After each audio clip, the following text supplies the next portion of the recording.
Mae Cyngor Dinas Casnewydd yn falch iawn o gefnogi diwrnod Mae Gen I Hawl eleni. Mae diwrnod Mae Gen I Hawl yn gyfle i gyrff gyhoeddus fel Cyngor Dinas Casnewydd i godi ymwybyddiaeth am yr hawliau o bob siaradwr yr iaith yn ein dinas i dderbyn gwasanaethau, gwybodaeth a chefnogaeth yn y Gymraeg heb ofyn amdanyn nhw. Bywyd hynny wyneb yn wyneb.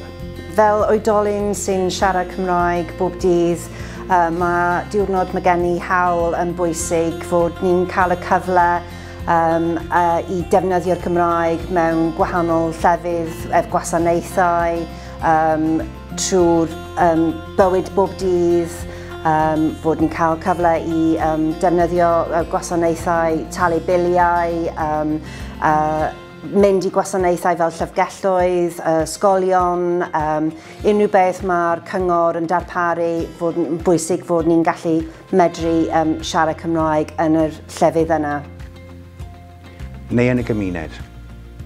Mae diwrnod Mae Gen I Hawl yn bwysig i Mentoriaeth Casnewydd, gan mae nod Mentoriaeth Casnewydd yw cynnig cyfleoedd i pobl defnyddio'r Gymraeg, a dim ond trwy hawlio yr Gymraeg gyda gwasanaethau cyhoeddus a sefydliadau cyhoeddus, fyddwch chi'n gallu defnyddio y Gymraeg o ddydd i ddydd yn eich bywydau tu allan i'r gwaith a tu allan i'r ysgol. So even as a non-Welsh speaker myself, I still think Welsh language rights day is really important. My partner is a Welsh speaker, and something that's really important to him is knowing that as he gets older and maybe wanting to just use Welsh more, he's still going to be able to access information, whether it's paying bills, documents, accessing services in Welsh. So that's something that worries him and therefore worries and affects me. Neu yn y cyngor. Dwi'n hoffi dysgu Gymraeg gyda'r cyngor achos mae llawer o cefnogaeth ar gael o reolwyr. Ac dwi eisiau siarad Gymraeg gyda mwy o bobl yn y gweithle. Os gwelwch yn dda.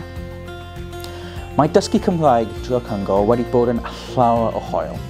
Swyddog cyfathrebu dwi, felly mae gallu deall Cymraeg yn bwysig iawn efo swydd, ac mae dysgu Cymraeg wedi rhoi y hyder i mi ddefnyddio fy Gymraeg yn y gweithle lle dwi'n gallu.